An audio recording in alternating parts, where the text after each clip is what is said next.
Bonjour les runners, bonjour les sportifs, bonjour au petit monde de la course à pied, c'est Seb et c'est avec un grand plaisir que je vous retrouve aujourd'hui pour un nouvel épisode du podcast À côté de mes pompes, numéro 269. Et avec Bruno, dans cette capsule L'œil du coach, nous allons aborder un sujet qui parle à bon nombre d'entre vous, les coureurs à pied. Comment on va pouvoir s'entraîner entre deux grandes courses, entre deux objectifs ?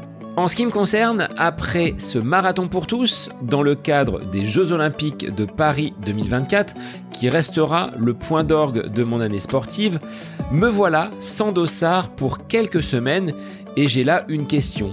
Comment continuer à progresser sans avoir d'objectif précis à court terme ?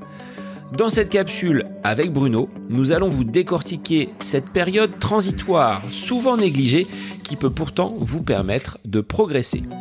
De la VMA aux exercices de renforcement musculaire, en passant par ce plaisir de l'entraînement, sans stress, nous vous partageons toutes les clés pour tirer profit de cette phase un petit peu creuse. Que vous cherchiez à renforcer vos bases ou simplement à retrouver le plaisir de courir, cet épisode est donc fait pour vous. Alors venez partager vos expériences avec nous sur les réseaux Facebook, Instagram, nous vous attendons. Et surtout, n'oubliez pas que même quand il n'y a pas d'objectif, il est quand même possible de se donner des objectifs. Je vous laisse sans plus attendre profiter des conseils de Bruno dans cette nouvelle capsule L'œil du coach. Comment s'entraîner et progresser entre deux objectifs en course à pied, c'est le nouvel épisode du podcast À côté de mes pompes pour lequel je vous souhaite une très belle écoute. Bonjour Bruno, on se retrouve ainsi que tous les auditeurs pour une capsule L'œil du coach et aujourd'hui je vais me mettre un petit peu en scène par rapport à une problématique mais que beaucoup d'auditeurs doivent rencontrer. J'ai, comme vous le savez, comme tu le sais Bruno, participé donc à ce marathon pour tous durant l'été, dans le cadre des Jeux Olympiques, après de nombreuses semaines d'entraînement. Et aujourd'hui, période de rentrée, septembre, octobre, je n'ai pas de dossard à accrocher parce que l'emploi du temps familial ne me le permet pas pour les prochaines semaines. Des prochaines courses qui vont avoir lieu, je pense, fin novembre, début décembre. Qu'est-ce que je vais pouvoir faire entre cette période de préparation du marathon, cette course réalisée, et mes prochains objectifs ? Salut Sébastien. Alors oui, c'est vrai que c'est quelque chose qui revient souvent dans les discussions. Moi, je dirais que il y a pas de période sans objectif. Il y a toujours des objectifs. Et cette phase entre deux objectifs, c'est une période souvent qui est un peu négligée, qui est alors ce que j'appelle moi la préparation générale, hein, elle est même très souvent, enfin moi je le constate hein, dans les relations et dans les discussions que j'ai avec les sportifs que j'accompagne ou qui me questionnent, elle est même carrément inconnue de beaucoup de sportifs. Souvent les coureurs à pied vont d'objectif en objectif et se préparent à l'approche de l'objectif, parfois trop tardivement, parfois ils anticipent un peu, mais trop tardivement, on n'a pas le temps de se préparer. Quand on anticipe trop, finalement, la préparation n'en finit pas et on n'est pas forcément prêt le jour J. Et donc, naviguer comme ça de compétition en compétition, moi, je pense que c'est pas la bonne solution. C'est pas comme ça qu'on progresse et qu'on va s'améliorer. Donc, c'est vrai que souvent, quand il n'y a pas d'objectif, alors il y a différents profils, il y en a qui font plus rien, qui coupent, qui s'arrêtent parce qu'ils ont pas envie. Et puis il y en a qui font que entre guillemets des footings ou qui vont s'entretenir comme ça. Et c'est dommage parce que c'est justement la période la plus favorable, la plus propice pour travailler ce que j'appelle les bases, les fondations. Hein. Tu sais Sébastien que moi j'aime bien utiliser un peu les métaphores, j'aime bien utiliser des images, je trouve que c'est très parlant. Cette métaphore, cette image des fondations, elle est vraiment, je trouve très parlante. C'est-à-dire que c'est la période où on va, alors je sais que tu habites dans une maison individuelle, moi aussi, hein, j'ai construit ma maison. Les fondations, c'est le sous-sol, on va creuser profond. Je dis souvent aux gens, on va creuser profond pour que ça tienne, pour que le mur se casse pas la figure, pour que ce soit hors gel. On va vraiment faire quelque chose de solide. Et après, quand on aura ces fondations, cette base, on va pouvoir poser la maison et la maison, elle va tenir. Voilà, ça va être une maison solide. Et donc, c'est le moment de travailler ces fondations, ces bases pour qu'elles soient solides. Comment faire, vas-tu me dire, peut-être? Eh ben, c'est toute la question. Alors, moi, je partirais déjà de ce constat que j'ai pu faire en débriefant ce marathon et toute cette période de préparation. L'objectif de le finir a été atteint. Le chrono sensiblement, mais avec le dénivelé également difficile, la chaleur de ce côté-là, ça a été atteint. Donc, j'en suis ressorti relativement frais et dans un état positif. Mais trois choses que je vais apporter comme élément, c'est qu'aujourd'hui, j'ai plus envie, à l'heure actuelle, de réaliser des sorties longues pendant 1h30, 2 heures, 2 heures et demie.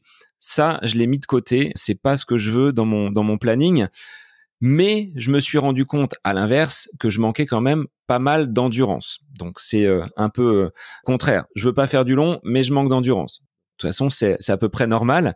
Et j'ai envie d'un retour vers ce que j'aime faire. C'est des séances de piste, des choses un petit peu rapides pour aborder des compétitions sur 10 kilomètres. Alors, je me disais, et tu vas me dire comment faire, est-ce que je vais retravailler cette vitesse telle que je l'apprécie, ou est-ce que c'est peut-être pas le moment, comme tu l'as dit, ces bases, d'aller peut-être travailler cette endurance, parce que entre un chrono sur 10 kilomètres qui avoisine les 38 minutes, eh bien, j'ai jamais pu casser la barre des 1h28, 1h27 sur semi-marathon. Donc, il y a peut-être un travail à réaliser et de mettre à profit cette période tampon un petit peu sans objectif pour bonifier des capacités, des qualités que je n'exploite pas ou que je ne maîtrise peut-être pas encore.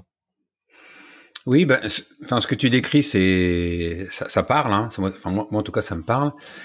Et ça m'évoque cet écueil que je rencontre souvent, moi qui ai quand même fait beaucoup de distances longues. C'est ce que j'appelle l'écueil des sorties longues. Beaucoup de coureurs, alors c'est pas ton cas, mais je vais arriver je vais répondre, hein, je m'y engage. Beaucoup de coureurs de longue distance font des sorties longues toute l'année. Alors, est-ce que c'est parce qu'ils aiment ça, contrairement à toi? Est-ce que c'est parce qu'ils ont cette habitude? Est-ce que c'est parce qu'ils pensent que si ils ne bornent pas, ils vont être moins endurants? Je ne sais pas, on pourrait leur poser la question. En tout cas, ce que moi, je recommande, c'est de ne pas faire de sorties longues toute l'année aux gens qui en font tout le temps.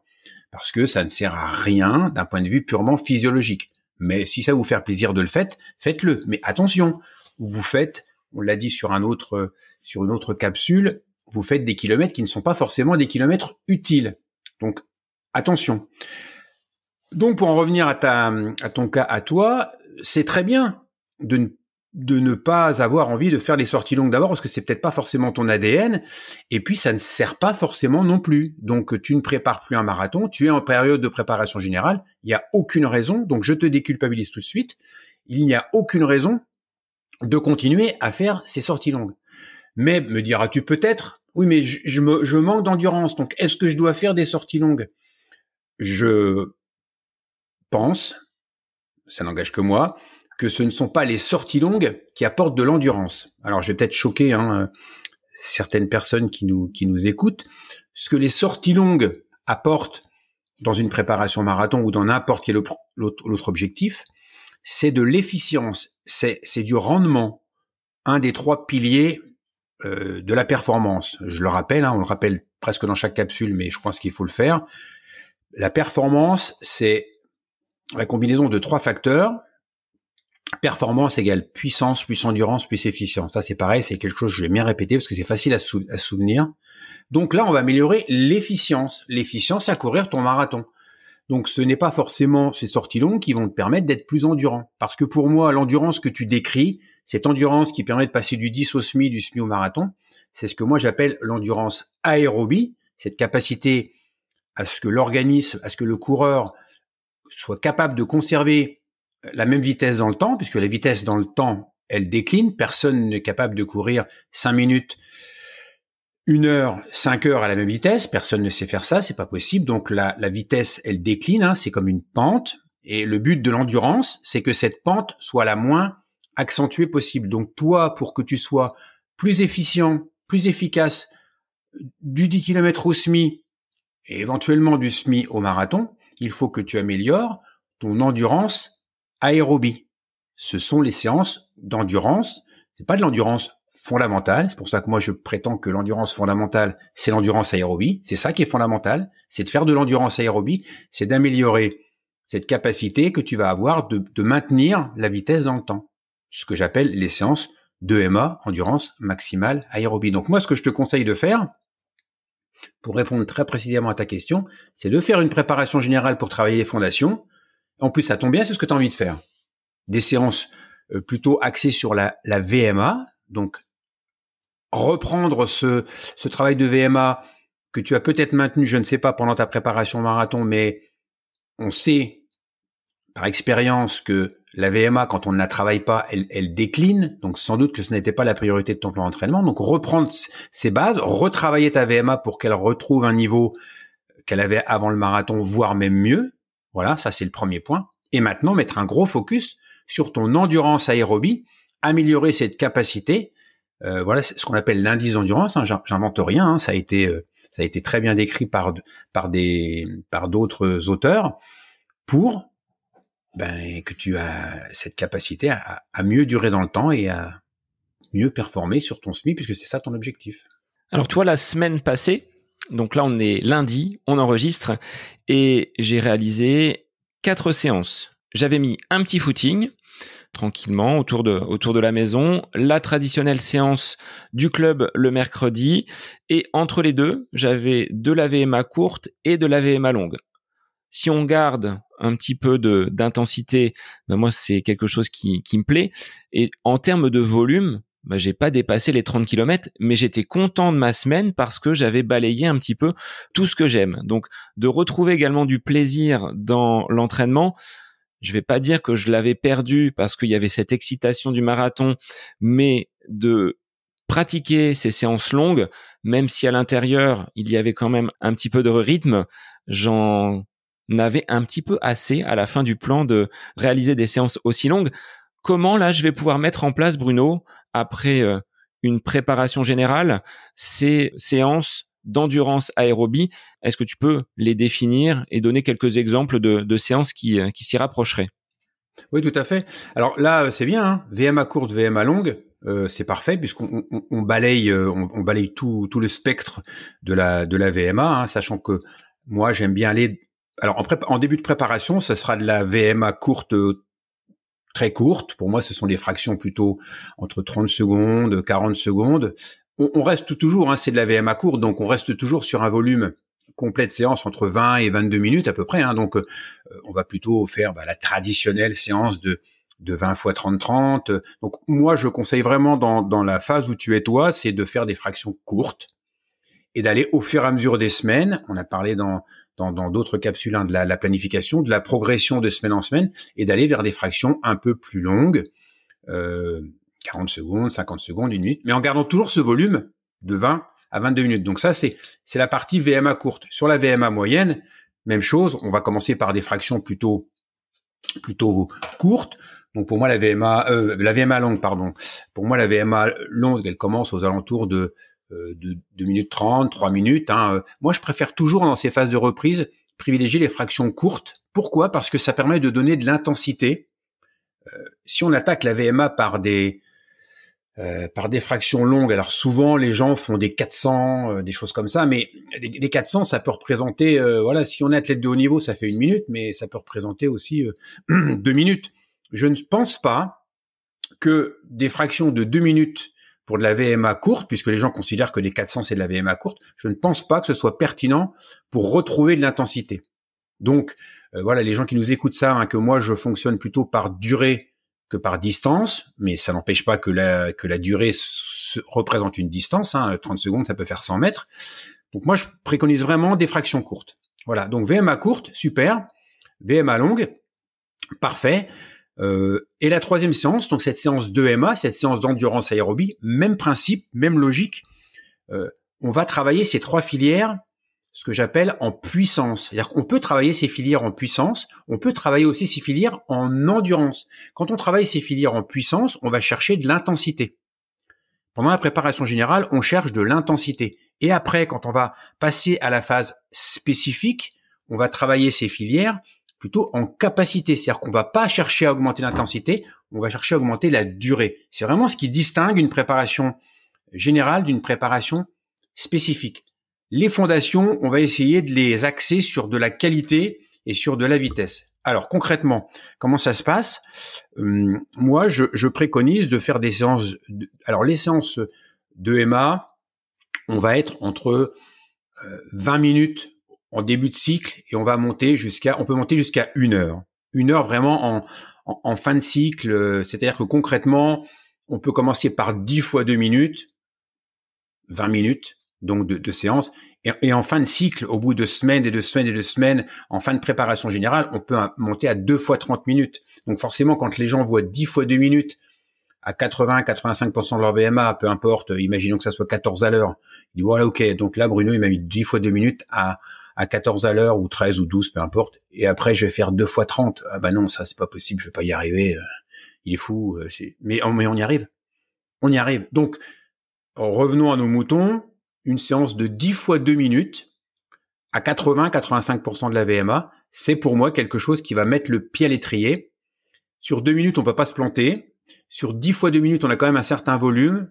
Et là, on commence à mettre de l'intensité. Donc, on part vraiment très bas. Alors, avec un coureur aguerri, je vais reprendre l'exemple de Nicolas, puisque c'est quelqu'un qu'on connaît bien tous les deux, qui est un marathonien aguerri.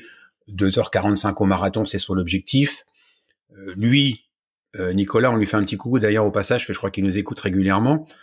Lui qui est un coureur aguerri, ça fait plusieurs préparations qu'on fait ensemble. Je vais pas forcément mettre 10 fois 2 parce que je sais que cette séance-là, il la maîtrise tellement bien. Les yeux fermés, il va pas se tromper, il va partir à la bonne allure. Donc lui, on peut commencer peut-être par les fractions de 7 fois, on peut faire une séance de 7 fois 3, des fractions de 3 minutes, voire même 4 minutes. Lui, il peut commencer peut-être directement sur 6 fois 4. Voilà, parce que en fait, c'est ça la progression. Je vais faire 10 fois 2, 7 fois 3, 6 fois 4, 5 fois 5, 4 fois 6, 3 fois 8. Quelqu'un qui maîtrise parfaitement la séance de MA, qui la connaît, 10 fois 2, c'est peut-être pas forcément ce qui est pertinent. Alors peut-être que si lui, on va extrapoler, il avait fait un 100 km et que pendant des mois et des mois, il avait pu faire de séances de MA ou que des séances de MA très longues, où on privilégie le volume plutôt que l'intensité. Oui, peut-être qu'il faudrait recommencer par du très court. Mais bon, voilà. Donc en fait, moi, je te conseille 10 fois 2. Et puis tu vois ce que ça donne. Et ça sert de base pour après augmenter petit à petit vers des fractions un peu plus longues. Et est-ce qu'au préalable, vu que sur, je dirais, la fin du printemps, tout cet été, je n'ai pas fait beaucoup de séances de VMA, faudrait peut-être que je refasse un test pour l'étalonner et avoir des valeurs qui soient cohérentes avec ma forme actuelle? Exactement. Là, j'y pensais tout à l'heure quand on discutait de dire il faudra que je pense à revenir sur ce point. Et là, c'est essentiel. Tu as tout à fait raison. Pour moi, c'est fondamental au stade où tu en es là de refaire un test de VMA. Alors, tu pourrais me répondre, ou les gens pourraient me répondre, oh mais non, mais là je suis pas en forme. Oh mais là ma VMA elle a chuté. Mais justement. Et là une fois de plus, je vais utiliser une image. C'est le photomaton. Ça va être un instantané de ta forme, comme un photomaton, hein, mais ça représente pas ce que tu seras demain ou après-demain. Ben là, c'est la même chose.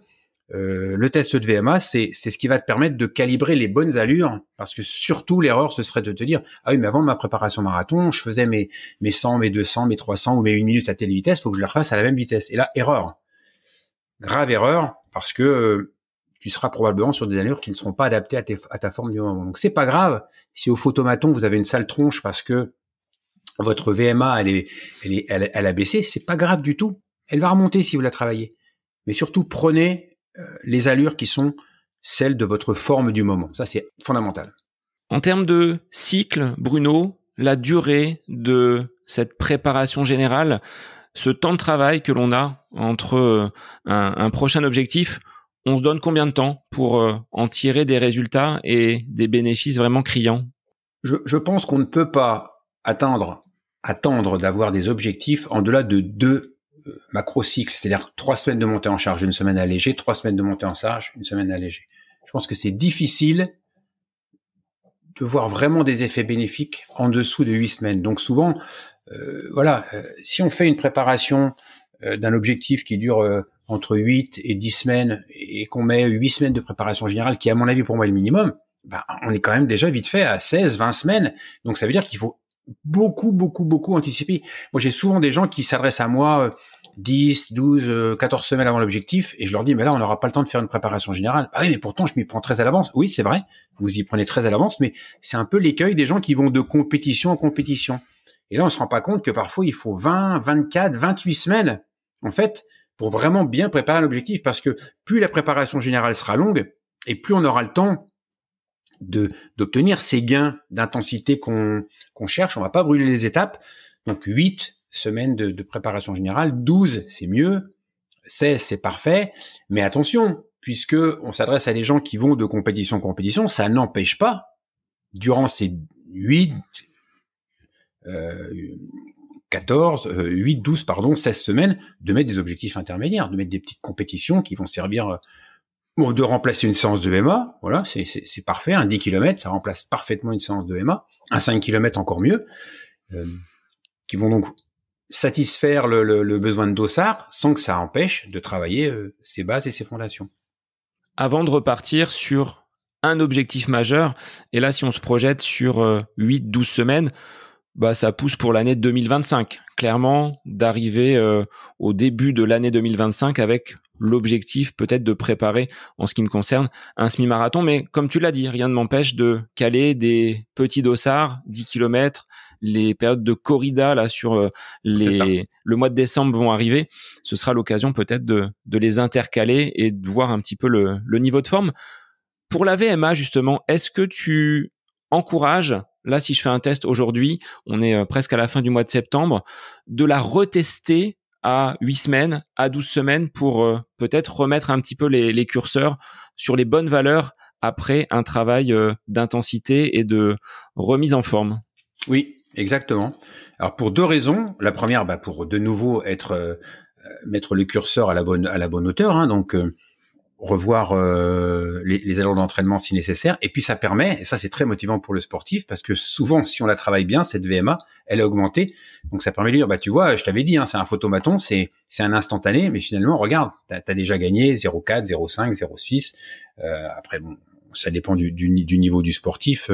Un Nicolas, par exemple, pour reparler de lui, sa VMA ne baisse pas beaucoup, parce que même quand il prépare un marathon, il fait quand même de la VMA.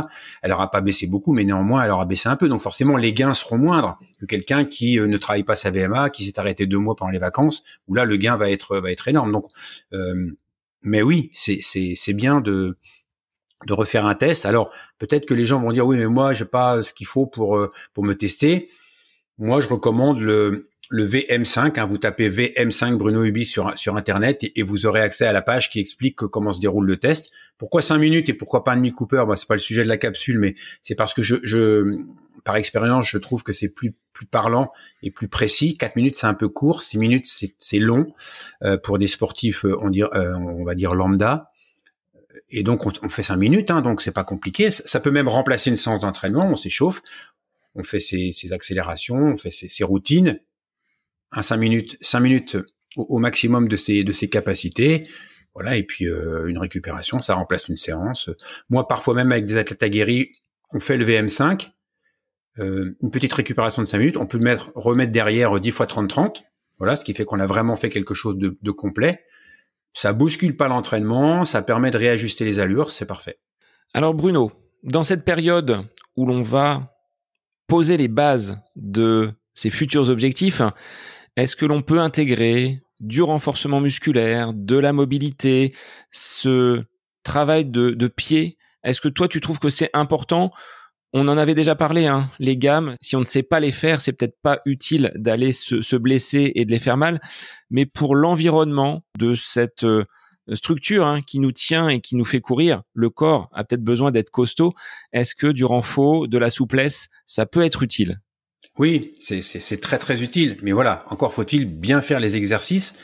Donc on peut aussi prévoir des séances de côte pendant la préparation générale, puisque les séances de côte, ce sont aussi de très bonnes séances de renforcement musculaire. On va souvent demander aux sportifs de courir, quand on fait une côte, c'est difficile de courir pied à plat, donc on va courir sur l'avant du pied. Donc l'avant du pied, ça améliore ce qu'on appelle la force de pied, ce qui va permettre d'avoir un pied solide, un pied fort. On peut aussi faire des exercices qui permettent d'avoir un pied fort. Encore faut-il bien les faire. Donc, tout ce qui est exercice de souplesse, tout ce qui est exercice d'équilibre, tous les exercices de renforcement, à condition qu'ils soient bien effectués, oui, sont recommandés. On fait pas un gros volume d'entraînement. C'est vraiment le moment de le faire parce qu'on a tous besoin d'équilibre, on a tous besoin de souplesse, on a tous besoin d'être plus fort. Et donc ça, quand on peut le faire, il faut surtout pas se priver. Autre aspect positif, je trouve, de cette période tampon, comme on l'a appelé tout à l'heure, c'est que sans objectif, du moins pas chronométrique, pas de dossard, il y a quand même une pression qui est moindre.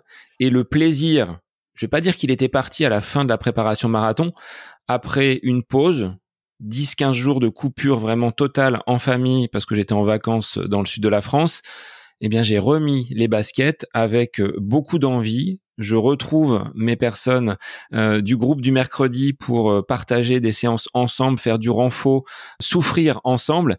Et je trouve que mentalement, c'est un regain, un rebond, et de profiter de cette période-là pour vraiment se décharger de toute tension et stress mental. Exactement, c'est ça. Faut vraiment mettre à profit tout ce que tu viens de décrire, et c'est toujours très bénéfique. Alors Bruno, est-ce que l'on peut, de façon globale, faire une petite conclusion sur ce que l'on peut faire, comme dans mon cas, je me trouve entre deux plans d'entraînement, comment on va pouvoir optimiser cette période un petit peu creuse qui peut ne pas l'être finalement, hein. Tu l'as dit, c'est l'occasion de mettre en place des choses pour la saison et les objectifs futurs. C'est ça. Donc, pas d'objectif. Il y a quand même des objectifs. Objectif, travailler ses bases, ses fondations, améliorer sa VMA, sa vitesse maximale aérobie, la puissance du moteur. Ça, c'est vraiment la priorité pour moi dans cette phase sans objectif. Prenons le temps de le faire. Donc, 8, 12, pourquoi pas plus encore de semaines, sans pour autant se priver de faire des compétitions. On va rentrer dans la période, comme tu l'as dit, des crosses. Les crosses, c'est parfait. Les corridas, donc on fait une période de préparation générale avec l'objectif d'améliorer les bases, les fondations. Ça n'empêche pas de faire des petites compétitions. Et puis on va privilégier parmi le triptyque puissance, endurance, efficience. On va laisser de côté l'efficience. C'est pas la priorité. On l'abordera plutôt dans la phase spécifique de l'objectif, en fonction de l'objectif qu'on a choisi. On va vraiment prioriser le travail de VMA. Ça, c'est très important. VMA courte, VMA moyenne, VMA longue. On va tout balayer. J'invite les gens qui nous écoutent à aller sur les autres capsules qu'on a fait à ce sujet-là. Le renforcement musculaire par les exercices appropriés, par un travail de côte aussi qu'on peut ajouter. C'est la bonne période pour faire un travail de côte. Non pas pour être meilleur en côte. Les séances de côte, on l'a aussi traité sur une capsule. Ça permet d'avoir du renforcement musculaire. Ça permet de travailler le cardio, comme on dit. Ça permet de travailler le placement, la gestuelle. Donc, c'est une séance qui est très, très intéressante à cette période de l'année. Et puis, l'endurance aérobie. Donc, pas l'endurance fondamentale, pas l'endurance au sens large. L'endurance aérobie, cette capacité qui va permettre de faire en sorte que quand les distances vont s'allonger, la vitesse va être relativement maintenue, sachant qu'on peut pas la maintenir quoi qu'il arrive. Personne ne réussit à faire ça. Même Kipchoge ne peut pas courir 2 heures à la vitesse à laquelle il court 2 minutes. VMA, renforcement musculaire, travail de l'EMA, ça fait déjà pas mal de boulot, hein. Elle avait bien rempli finalement cette période de préparation générale qu'on a tendance un peu à oublier ou à négliger ou à ne pas connaître d'ailleurs. Sachant qu'on n'en a pas parlé, mais ça peut être l'occasion d'un sport croisé. Je ne sais pas si tu pratiques le vélo, mais oui, il me semble que c'est quand même un de tes sports que tu apprécies. Donc d'intégrer des sorties vélo dans son entraînement, ce qui peut là remplacer une sortie longue, une balade en vélo, bon, ça peut permettre de faire un petit peu d'intensité, de tourner les jambes et d'élargir également son horizon, parce qu'on tourne toujours sur les mêmes circuits, les mêmes parcours. Là, avec le vélo, c'est la porte ouverte à d'autres paysages. Exactement. Le vélo. Alors, une fois encore, il n'y a pas de réponse unique à cette alternative des sports. Si vous habitez à la montagne, faites du ski de rando, faites du ski de fond, faites du ski roue. Il y a plein d'activités annexes comme ça qu'on peut programmer qui sont très intéressantes. Alors, on va pas relancer le sujet sur les sports annexes, mais ce que tu me dis, ça m'évoque Vincent Pouillard, le vainqueur de l'UTMB, qui disait, mais t'as pas un gros volume d'entraînement? Bah non, moi l'hiver, je fais du ski de rando, je fais beaucoup de vélo, j'adore le vélo. Il a gagné l'UTMB en moins de 20 heures en ne faisant pas que de la course à pied. Alors, chers auditeurs, je vous retrouve très vite avec Bruno pour une nouvelle capsule L'œil du coach. On vous apporte des renseignements précis, concrets sur votre entraînement et sur votre pratique sportive, qui est la nôtre également, à savoir la course à pied. Bonne semaine à vous. Cette capsule L'œil du coach avec Bruno Heuby est désormais terminée. Merci à vous pour votre écoute, mais aussi pour vos retours sur ce format d'épisode un petit peu plus court. N'hésitez pas à nous transmettre vos questions, vos interrogations via les différents réseaux, Facebook et Instagram. N'hésitez pas à nous soumettre vos idées d'épisodes pour de prochaines capsules. Belle semaine à vous!